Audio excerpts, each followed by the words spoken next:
programa Perfil recebe uma pessoa muito ligada à cultura aqui em São José e ele é historiador, filho do seu Celso e da dona Rosângela. Eu estou falando do Celso Júnior. Júnior, obrigada por ter aceito o nosso convite. Eu que agradeço a lembrança e o carinho. Bom, Celso, você nasceu em São José, é josefense e toda a tua família é daqui da cidade, né? Sim, basicamente Potecas, né, e Forquilhas. E você estava contando, você tem uma história muito curiosa, assim, da sua família, que como seus avós são daqui também da cidade. Sim, a família toda ocupando essas terras há muito tempo, né, provavelmente desde a fundação da cidade, e criaram os filhos, fizeram a fortuna, digamos assim, né, com o trabalho aqui em São José. E a história do teu avô e da tua avó, que tu me contou um pouquinho antes, a gente ficou curioso agora para saber o final dessa história. Bom, o meu avô materno, né, ele tinha vários engenhos aqui na região de Potecas, inclusive era um grande fornecedor de açúcar ali da região e além do açúcar fazia farinha, melado, todos os derivados de cana, inclusive a cachaça.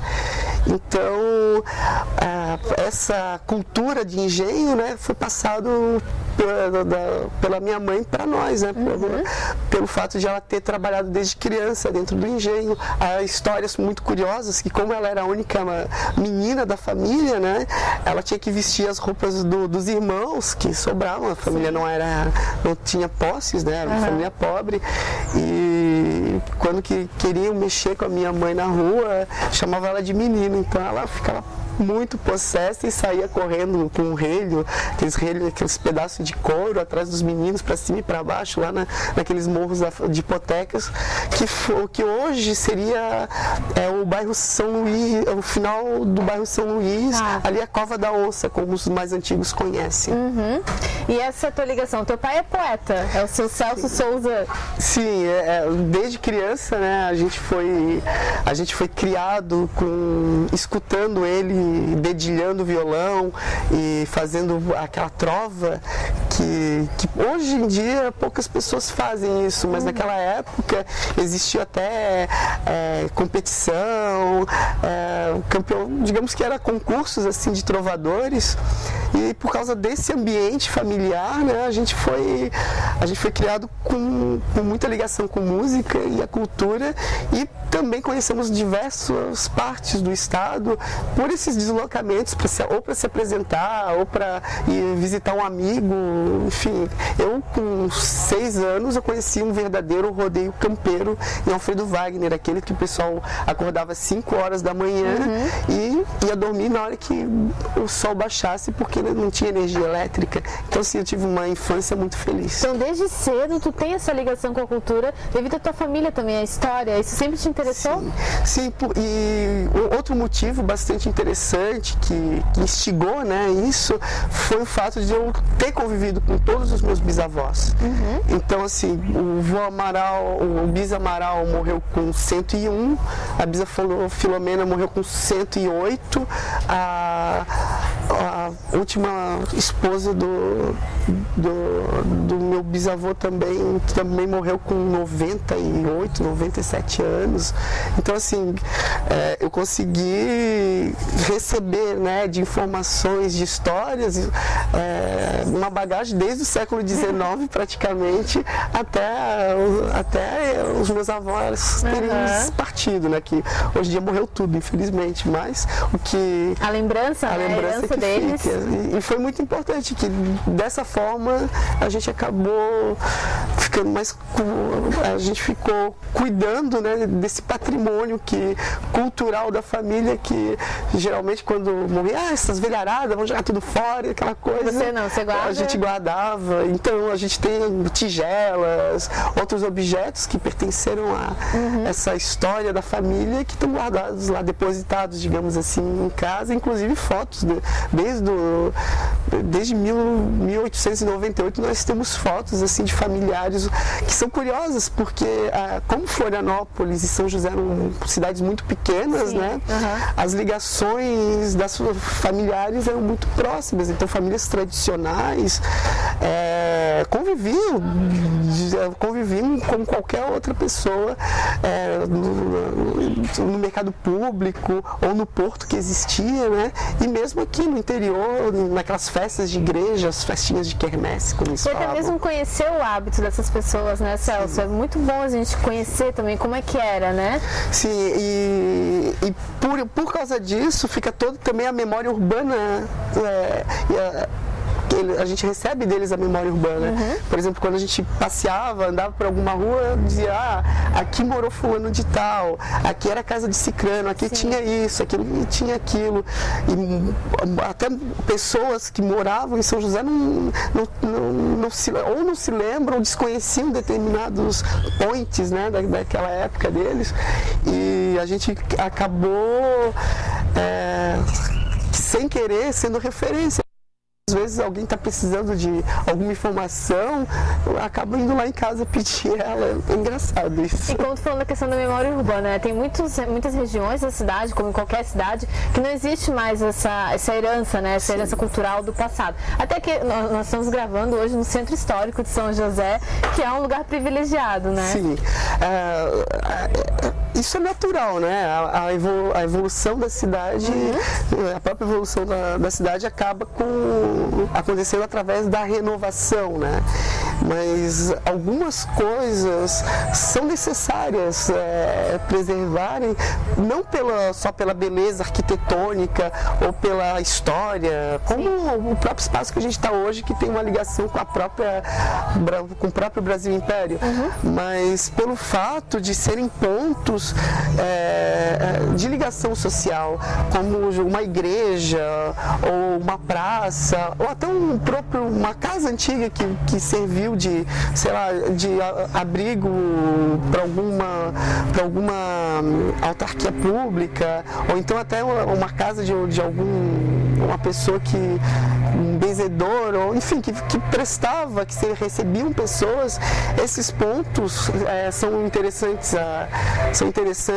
a preservação pelo fato da agregação social que sempre ao longo da história ocorreu naquele espaço. Bom, Celso, já falou da sua família, dessa ligação da tua família com a cultura aqui em São José e a história. Foi também um porquê de tu se tornar historiador? Tem algum outro motivo que você foi fazer faculdade de história? Não, esse com certeza foi o motivo principal que levou, e eu fui bem feliz na minha escolha, que desde o primeiro semestre eu fui muito, pelo fato de já vir com uma bagagem, né? Eu fui bastante privilegiado por alguns professores, justamente pelo fato da informação. Então, no primeiro semestre eu já virei arqueólogo, trabalhando lá na Fortaleza Santana, embaixo da ponte Hercílio Luz. Sim. É claro que arqueólogo é uma expressão, eu era um ajudante, um peão, né? Mas eu me senti o Indiana Jones debaixo da ponte Hercílio Luz. Todo mundo, né? Então, assim, foi muito feliz, assim, a escolha, pelo fato de que, assim, compartilhar esse conhecimento e sabendo que lá no íntimo, né, eu sei daquilo porque o meu bisavô falou ou a minha bisavó falou, é uma forma de lembrar deles constantemente, né? Bom, e o Celso, durante 2 anos, ele foi diretor da Casa da Cultura aqui de São José. Muita experiência, né, Celso, durante esses 2 anos? Sim,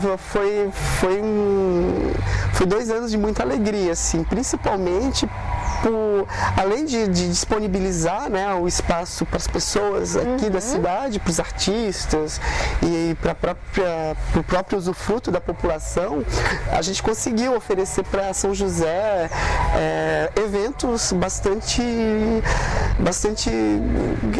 com muita qualidade e que tinha seu ineditismo aqui, e principalmente eram gratuitos. A gente trouxe músicos de diversas regiões do país, exposições de artistas renomados, como a Vera Sabino, que em 40 anos de história nunca havia exposto uma vez na cidade de São José. Então foi marcado pelo carinho, né, pelo cuidado em escolher esses projetos e principalmente pela pela gratuidade, para oferecer um produto diferenciado para São José, para a cidade de São José. Celso, o que tu poderia destacar aqui em São José, na cultura da cidade, né? Nós temos muito forte também a olaria, que muitas vezes ainda há exposições, né, de oleiros, desses profissionais, que tem uma escola que formam profissionais também, né? Sim. São José é muito rica, né? A gente vê... apesar de toda essa modernidade que a gente é bombardeado constantemente pela televisão, pela internet, volta e meia a gente tropeça com essas pérolas do passado, como a olaria, com a própria renda de bio, o artesanato aqui na cidade, né, que vem no tecido, no barro, em outros suportes, e a gente percebe que, apesar dessa persistência, né, na minha opinião, né, eu creio que se houvesse um pouquinho mais de apoio do poder público em cuidar desses elementos que são naturais daqui, que são característicos daqui, seria muito salutar, assim. Eu acho que nesses 2 anos foram feitos determinados projetos, né, que infelizmente não foram muito bons, inclusive, mas não foram implementados e acabaram no esquecimento, enfim, não beneficiaram as pessoas que deveriam ter beneficiado, e tentou-se fazer um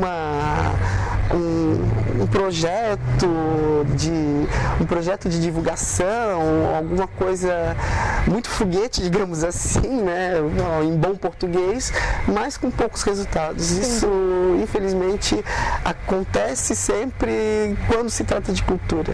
Se o poder público desse essa atenção, né, eu creio que muito da violência, muito desses hábitos de banditismo que a gente vê poderiam ser diminuídos pelo fato de oferecer oportunidades para determinadas pessoas que poderiam estar produzindo, trabalhando, ao invés de estar fazendo coisas que não deveriam, né? Então, de repente, até a valorização da cultura, ela pode passar tanto pelo poder público, mas também por outras esferas, né? Sim. A própria escola também, a sociedade pode também colaborar com isso. O papel da sociedade nisso é prestigiar. Muitas vezes se prestigia alguma coisa que vem de fora, se qualifica melhor, né, alguma coisa externa à cidade, e as pessoas que moram aqui, que trabalham, que são artistas, que vivem disso aqui na nossa cidade, a gente não está valorizando. A questão da olaria mesmo é uma delas, pelo fato de que são feitos utilitários, panelas, canecas, enfim, são feitos uma gama de produtos utilitários, né, para a cozinha, e poucas pessoas conhecem a função de uma panela, o gosto que fica o próprio... Acho que é apenas para decorar, né? Exatamente, e se descobrissem um gosto maravilhoso que fica uma feijoada numa panela de barro, eu creio que mudaria esse perfil de consumo, digamos assim. Logicamente não é afirmar que substituir as panelas inox por uma panela de barro, mas sim prestigiar numa reunião de amigos, né, essa característica daqui. Eu acho que fica mais divertido e dá um requinte à mesa, com certeza. Bom, e o Celso também estava comentando que ele conhece muito bem aqui a região de São José, a cultura açoriana.